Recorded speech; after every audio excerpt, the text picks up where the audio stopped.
Short process একদম সহজ করে ভাবো। আজ ক্লাস এইচএস থার্ড সেমিস্টারে মাত্র একটা চ্যাপ্টারই ম্যাথ আছে কেমিস্ট্রিতে, আর সেই চ্যাপ্টার এটাই একমাত্র সলিউশন, লিকুইড স্টাডির সলিউশনই ম্যাথ আছে, আর কোনো চ্যাপ্টারে ম্যাথ নেই থার্ড সেমে একদম। তার মানে এইচএস এর একটা পার্ট থার্ড সেম, সেখানে মাত্র এই চ্যাপ্টারই ম্যাথ আছে। আর এই একটা ভিডিওর মধ্যে সমস্ত ম্যাথ এত ভালো করে নেবে, একটা ম্যাথও যেন না মিস হয়, একদম সেইভাবে ভালো করে শিখে নিতে হবে আজকের ক্লাসে। Class 4 solution chapter. দেখো আমাদের যা যা ক্লাসে যা যা ফর্মুলা করেছিলাম সব একটা বোর্ডের মধ্যে আমি লিখেছি। দেখো আমরা উদ্বায়ী দ্রাবকে অনুদ্বায়ী দ্রাবক থাকলে, অর্থাৎ non volatile solute in volatile সলভেন্টে এই ফর্মুলাগুলো হয়। মানে জলে চিনি কি জলে ইউরিয়া, হ্যাঁ জলে সুক্রোজ, হ্যাঁ জল তো বাষ্প হয় কিন্তু চিনি কি বাষ্প হয়, সুক্রোজ কি বাষ্প হয়, মানে অনুদ্বায়ী নিতে হবে। হ্যাঁ দ্রাবকটা অনুদ্বায়ী মানে নন ভোলাটাইল, ঠিক আছে, নন ভোলাটাইল নিতে হবে। এই সূত্রগুলো সব একটাই সূত্র আছে এইটা, যেটা হচ্ছে ভোলাটাইল ভোলাটাইল মানে দুটি উদ্বায়ী, মানে জলে অ্যালকোহল এরকম, ঠিক আছে, মানে ভোলাটাইল ভোলাটাইল, ঠিক আছে। আর এইটা একটা হেনরিজ ল এর ফর্মুলা আছে, P equal to KHX, C equal to KHP। দেখো আমি এক এক করে একটু বলতে চাই সব ব্যাপারগুলো নিয়ে। এখানে যা যা ফর্মুলা আছে এখানেও সেম সেম ফর্মুলা আছে। দেখো এখানের মধ্যে ডিফারেন্সটা কি, এটা যারা তড়িৎ অবিশ্লেষ্য অসংযোজিত মানে নন ইলেকট্রোলাইট আর আনঅ্যাসোসিয়েটেড তাদের ক্ষেত্রেই ফর্মুলা খাটে, মানে যাদের ক্ষেত্রে কণা জুড়বেও না ভাঙবেও না। কিন্তু যাদের ক্ষেত্রে কণা জুড়বে বা ভাঙবে তাদের ক্ষেত্রে কিন্তু আই বসিয়ে ম্যাথ করতে হবে। কণা ভাঙবে তাদের ক্ষেত্রে ইলেকট্রোলাইট, যেমন NaCl ভেঙে Na+Cl minus, MgCl2 Mg2 + 2Cl minus, ভাঙবে যাদের ক্ষেত্রে আই বসিয়ে করতে হবে। আবার অনেক সময় কণা জুড়ে যায়, কারা জুড়ে যায়, বেঞ্জিনের মধ্যে acetic acid, benzoic acid, phenol এগুলো থাকলে জুড়ে যায়, যেগুলো আগের ক্লাসে আমি ডিসকাস করেছি। তবে একটা কথা কি, এই ফর্মুলাগুলো একটু ভাবতে হবে। Dissociation, degree of dissociation, degree of association, মানে এটা বিয়োজন মাত্রা, এটা সংযোজন মাত্রা। সাপোজ তোমাকে একটা কোশ্চেন দিয়েছে, কোশ্চেনটায় ধরো এরকম দিয়েছে MgCl2, ঠিক আছে, MgCl2 তে বলো তো কটা কণা ভাঙলে হবে, একটা Mg দুটো Cl, দেখি তো বোঝা যাচ্ছে মোট কটা কণা, তিনটে কণা, তাহলে N এর জায়গায় 3 বসাবে।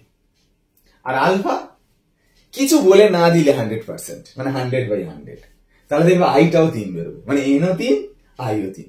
কিন্তু যদি বিয়োজন মাত্রা বলে দেয় ধরো 60%, তখন আলফার জায়গায় 60/100 বসাবে, বসিয়ে Nটা 3, কণা যেহেতু 3 বসিয়ে আইটা বের করবে, সেই আইটা এখানে বসাবে।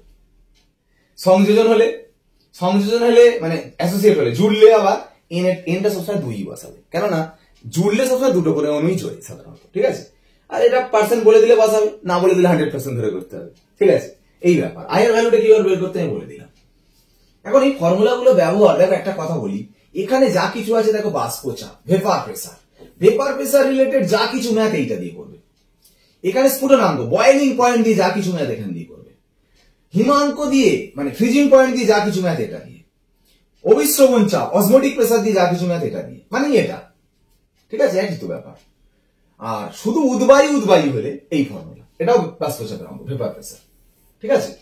আর একটা ফর্মুলা যেটা করেছিলে দেখবে তোমাদের করিয়েছিলাম, P equal to P0x1।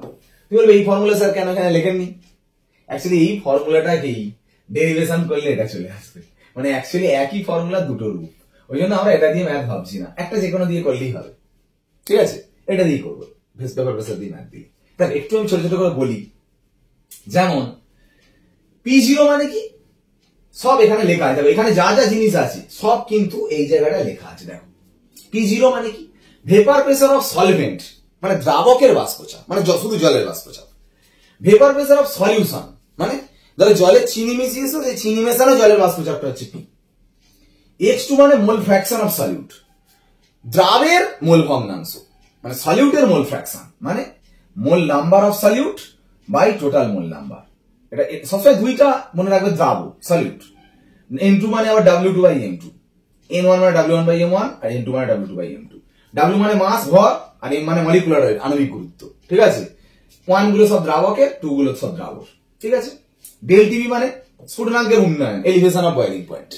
Elevation of boiling point মানে সলভেন্টের থেকে সলিউশনের কতটা বয়েলিং পয়েন্ট বেড়ে গেছে সেটা, তাহলে সলিউশনের বয়েলিং পয়েন্ট বেশি, ওই জন্য সলিউশনের বয়েলিং পয়েন্ট মাইনাস সলভেন্টের বয়েলিং পয়েন্ট মানে এলিভেশন অফ বয়েলিং পয়েন্ট, মানে দ্রবণের স্ফুটনাঙ্ক মাইনাস দ্রাবকের স্ফুটনাঙ্ক। আবার হিমাঙ্কের যেহেতু অবনমন হয় ডিপ্রেশন অফ ফ্রিজিং পয়েন্ট, সেই জন্য এখানে সলভেন্টের ফ্রিজিং পয়েন্ট মাইনাস সলিউশনের ফ্রিজিং পয়েন্ট, মানে হচ্ছে দ্রাবকের হিমাঙ্ক মাইনাস দ্রবণের হিমাঙ্ক, ডেলটি এম মানে। এবার এম মানে এখানে মোলালিটি। মোলালিটি কাকে বলে? মোলালিটি মানে 1000 গ্রাম সলভেন্টের মধ্যে, মানে 1000 গ্রাম দ্রাবকের মধ্যে কত মোল দ্রাব্য আছে, number of mole of solute, number of mole of solute, 1000 গ্রাম দ্রাবকে কত মোল দ্রাব্য আছে। আর মোলারিটি যেটা সি মানে ক্যাপিটাল এম, সেটা হচ্ছে 1000 ml সলিউশনে, এটা 1000 গ্রাম সলভেন্টে মানে 1000 গ্রাম দ্রাবকে, আর এটা 1000 ml দ্রবণে কত মোল সলিউট আছে, সলিউট সবই সলিউট, ঠিক আছে, মোলারিটি এটা, ঠিক আছে। আর এর ভ্যালু কেন এটা ব্যবহার করবে জানো? কারণ দেখো অসমোটিক প্রেসার পাই এটা কিন্তু অ্যাটমসফিয়ারে হবে ইউনিটটা, সেই জন্য আরটাও অ্যাটমসফিয়ার ইউনিটে রাখবে, সেই জন্য অ্যাটমসফিয়ার ইউনিটে আর এর মানটা মনে রাখতে হবে। যদি অন্য ইউনিটে দেয় সেটা অ্যাটমসফিয়ারে ট্রান্সফার করে নেবে, সেটা এখানে বলা আছে। তাহলে এই ফর্মুলা থেকে ম্যাথ, কয়েকটা ম্যাথ করালে দেখো বুঝতে পেরে যাবে কিরকম টাইপের ম্যাথ আছে, ঠিক আছে। আমি এক এক করে একটা করে ম্যাথ আসছে তোমার ডিসকাস করছি, ভালো করে দেখো। ফার্স্ট ম্যাথটা বলেছে দেখো, একটা কোশ্চেন করে ভয় পাবে না, শুধু টার্ম থেকে আমি কিন্তু সূত্র বলে দিতে পারবো। কিরকম?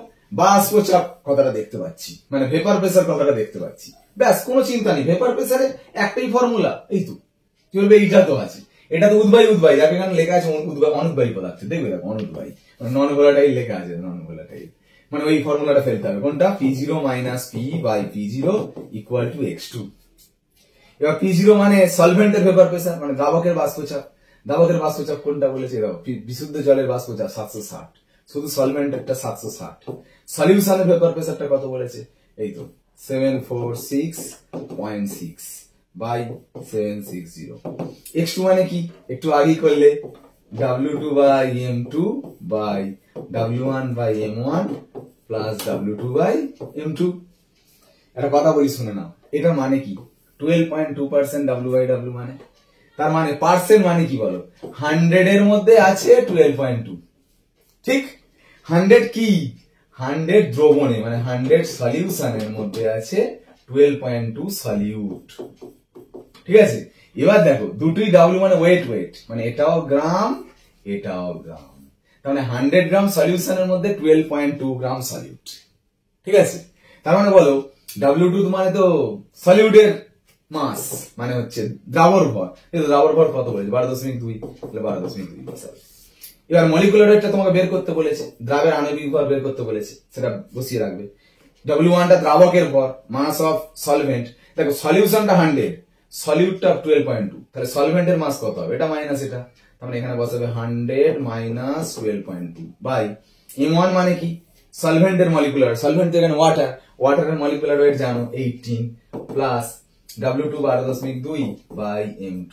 এই যে এখানে এইটা ইকুয়াল টু যে এইটা বেরোলো, এখান থেকে M2 ক্যালকুলেশন করবে, সেটা অ্যান্সার। দেখো আমি নিয়ম বোঝানোর জন্য অঙ্কগুলো করছি, তোমার তো এমসিকিউ কোশ্চেন, এমন কোশ্চেন থাকবে যাতে কাটাকুটিটা সুবিধা হয়। সব এখানে আমি যেগুলো করেছি হয়তো কাটাকুটি নাও আসতে পারে শেষ পর্যন্ত, কারণ আমি এক্সাম্পল গুলো দিয়ে শুধু আমি নিয়মগুলো বোঝানোর জন্য তোমাকে করাচ্ছি, কিন্তু এক্সামে যে কোশ্চেন গুলো আসবে একদম কাটাকুটি করে যাতে ক্যালকুলেটর ছাড়াই অ্যান্সার বের করা যায় সেরকমই থাকবে, ঠিক আছে। তো এমটি এখান থেকে বেরিয়ে গেল অ্যান্সার। সেকেন্ড কোশ্চেন দেখো, 0.3 গ্রাম ইউরিয়া মলিকুলার ওয়েট বলে দিয়েছে, 50 গ্রাম জলের মধ্যে দ্রবীভূত করেছে, বয়েলিং পয়েন্ট অফ সলিউশন, দ্রবণের স্ফুটনাঙ্ক বেরবে, স্ফুটনাঙ্ক বলছে, স্ফুটনাঙ্ক, বয়েলিং পয়েন্ট, স্ফুটনাঙ্ক মানেই formula del TV equal to KVM হলো। এবার del TV equal to KVM, কেভির ভ্যালু বলে দিয়েছে কত? 0.52। মোলালিটি কি করে বের করবো? দেখো এখানে একটা কথা বলেছে, 50 গ্রাম জলে 0.3 গ্রাম ইউরিয়া, ঠিক আছে। 50 গ্রাম ওয়াটারের মধ্যে 0.3 গ্রাম ইউরিয়া, তাহলে কি লিখবো? 50 গ্রাম সলভেন্ট, তার মধ্যে 0.3 গ্রাম সলিউট। এখানে তো ওয়াটারটা সলভেন্ট, তো তাহলে 1000 গ্রাম সলভেন্টে কত আছে? 0.3 বাই 50 ইন্টু 1000 কেটে গেল, তাহলে 5 20 160 মানে 6 গ্রাম হয়ে গেল, হ্যাঁ কি না? এই যে হলো, সেটা শূন্য শূন্য করলো 5 20, ঠিক আছে। এই যে বেরোলো, এটা কি বেরোলো? গ্রাম বেরোলো, কিন্তু মোলে কনভার্ট করতে হবে, কারণ কি? মোলালিটি ডেফিনেশন কি? 1000 গ্রাম সলভেন্টে কত মোল সলিউট আছে, এটা গ্রাম হলো। গ্রামকে মোল করবে কি করে? মোল করতে গেলে মলিকুলার ওয়েট দিয়ে ভাগ করতে হবে, কারণ জানো তো mole number equal to W by M, এক্ষুনি তো দেখলে মাসকে মলিকুলার ওয়েট দিয়ে ভাগ করতে হবে। মলিকুলার ওয়েট কত? ওই মলিকুলার ওয়েট কত 60, মানে সলিউটের মলিকুলার ওয়েট, তো সলিউট থেকে ইউরিয়ার মলিকুলার ওয়েট 60 প্লাস 6/60 মানে 1/10, ব্যাস এটাই মোলালিটি। তাহলে 1/10 এখানে বসিয়ে দাও, বসালে কত আসবে এখানটায় 0.052। দেখ ভালো করে শোনো, ডেল টিভি ফেলে, এবার ডেল টিভি মানে কি, ডেল টিভি মানে তো একটু আই করলে, ডেল টিভি মানে হচ্ছে T solution minus T solvent, T solution minus T solvent equal to তার মানে 0.052। এবার টি সলিউশন বের করতে বলেছে, দ্রবণের বাষ্পচাপ বলেছে, এই দ্রবণের স্ফুটনাঙ্ক বলেছে। সলভেন্টের স্ফুটনাঙ্ক জানো তো, সলভেন্ট এখানে জল, জলের স্ফুটনাঙ্ক জানো না, 100 ডিগ্রি সি মানে কত কেলভিন, 373 কেলভিন, এখানে 373 বসিয়ে দাও ইকুয়াল টু 0.05। এই তো হয়ে গেল অ্যান্সার। এখান থেকে এটা এই পারে নিয়ে যাবে, টি সলিউশন অ্যান্সার হয়ে গেল। ঠিক আছে, নেক্সট ম্যাথে যাচ্ছি। দেখো অ্যাসিটিক অ্যাসিড বলছে what amount of ascorbic acid হ্যাঁ ইজ অ্যাডেড, অ্যাসকর্বিক অ্যাসিডের মলিকুলার ওয়েট বলেছে 176 in 75 gram of acetic acid, কে বলে দিয়েছে অ্যাসিটিক অ্যাসিডের, টু রিডিউস ফ্রিজিং পয়েন্ট এত, মানে হিমাঙ্ক এত কমাতে বলেছে। তার জন্য 75 গ্রাম অ্যাসিটিক অ্যাসিডের মধ্যে কত গ্রাম অ্যাসকর্বিক অ্যাসিড যোগ করতে হবে। তার মানে অ্যাসিটিক অ্যাসিড তার মানে এখানে সলভেন্ট দ্রাবক, আর অ্যাসকর্বিক অ্যাসিডটা এখানে হচ্ছে দ্রাবক। ঠিক আছে, হিমাঙ্ক এত কমাতে বলেছে, তার মানে ডেল টিএফ হিমাঙ্ক বলেছে, মানে ডেল টিএফ ইকুয়াল টু কেএফএম। তার মানে দেখো ডেল টিএফ এর ভ্যালুটা তো এটা মানে 1.5। তুমি বলবে স্যার 1.5 ডিগ্রি সি মানে তো কেলভিনে নিয়ে দেখলে 273 যোগ করতে হবে, না 1.5ই হবে। কেন দেখো 3 ডিগ্রি সি থেকে ধরে 2 ডিগ্রি সি হয়, চেঞ্জ কত 1 ডিগ্রি সি, চেঞ্জ কেলভিনেও 1 কে। কেন বলো তো, 3 এর সঙ্গে যদি 273 যোগ করো আর 2 এর সঙ্গে যদি 273 যোগ করো, সেই মাইনাস করে দেখো 1 কেলভিনই হচ্ছে। বোঝা গেল ব্যাপারটা? তো 1 কেলভিনই হচ্ছে, তো সেই জন্য ডিগ্রি সিতে যা হবে কেলভিনও সেম হবে, সেটা বসালাম। এবার কেএফ এর ভ্যালুটা কত 3.9 এম, তাহলে এম সমান কত হবে 1.5 বাই 3.9, এমটা বেরোলো। এবার দেখো তোমাকে একটা জিনিস বলে দিয়েছে, কি বলে দিয়েছে, বলে দিয়েছে যে 75 গ্রাম অ্যাসিটিক অ্যাসিডে কত ওজনের অ্যাসকর্বিক অ্যাসিড মেশাতে হবে। আমি যে কত ওজন বলেছি এটা আমি ধরে নেবো, ধরি এক্স গ্রাম, ধরছি এক্স গ্রাম ধরে নিচ্ছি। তার মানে ভাবো 75 গ্রাম সলভেন্টে হ্যাঁ ধরে নিচ্ছি এক্স গ্রাম সলিউট, এখানে সলিউট মানে অ্যাসকর্বিক অ্যাসিড, তাহলে 1 গ্রামে কত হবে x বাই 75, আর কত গ্রামে বের করবো 1000 গ্রাম সলভেন্টে, 1000 গ্রামে কত হবে x বাই 75 ইন্টু 1000 গ্রাম। কি নিয়ম, 1000 গ্রাম সলভেন্টে কত মোল সলিউট সেটা হচ্ছে মোলালিটি। মোল কি করে বের করবে, বাই কই 176, এই তো 176 কোথায় লেখা আছে, এই তো 176 মলিকুলার ওয়েট, 176 দিয়ে ভাগ করলে গ্রামটা কেটে গিয়ে কি হয়ে গেল মোল হয়ে গেল। তাহলে দেখো এত মোল কি আছে সলিউট আছে, 1000 গ্রাম সলভেন্টে যত মোল সলিউট থাকে, মানে 1000 গ্রাম দ্রাবকে যত মোল দ্রাব থাকে সেটাই তো মোলালিটি। আর এখানে মোলালিটি এটা বলে দিয়ে, তাহলে এটা ইকুয়াল টু এটা করো, করে সেখান থেকে এক্স বের করবে, এক্সট্রা অ্যান্সার হয়ে গেল, কোনো চাপ নেই। দেখো এরপর একটা আসছি, দেখো 300 কেলভিন টেম্পারেচারে এই কম্পাউন্ডার 1 ডেসিমোলার সলিউশনের লবণটি 50% বিয়োজিত হলে দ্রবণের অভিস্রবণ চাপ কত, অভিস্রবণ চাপ অসমোটিক প্রেসার দিয়ে math, pi equal to CRT. এইবার প্রবলেম, এতক্ষণ খুব ভালো লাগছে অঙ্ক করছে সবকটা, দেখো এইগুলো দিয়ে শুধু অঙ্ক হলো, হ্যাঁ কি না, দেখো এইগুলো দিয়ে, সরি এইটা দিয়ে, হ্যাঁ কি না, এই দিয়ে কখন হবে, যখন বিয়োজন বা সংযোজন হবে, ডিসোসিয়েট বা অ্যাসোসিয়েট। এই অঙ্কটা ভালো করে পড়ো, এইখানটা যে কোশ্চেনটা দেওয়া আছে ভালো করে দেখো, 50% আয়ন নিতে হয়, 50% আয়োনাইজ, আয়োনাইজ হচ্ছে মানে কি ভাঙছে কণা, ভাঙছে কণা মানে আই বসিয়ে অঙ্ক হবে, মানে ফর্মুলা হবে আইসিআরটি। এবার alpha equal to I minus 1 by N minus 1, alpha কত বলে দিয়েছে 50%, তাহলে 50 by 100 equal to I minus 1, N কত দেখো, এটাকে ভাঙলে কটা মানে কণা কটা হবে, 4টে কে আর এই গোটাটা একটা, মানে মোট 5টা কণা, 4টে কে আর এই গোটাটা একটা, 5টা কণা, তাহলে 5 বসাবে। এখান থেকে আই পাবে, আই যেটা পাবে ধরো 3 পেলে 3 পাবে সম্ভবত, এই আইটা এখানে বসিয়ে দাও।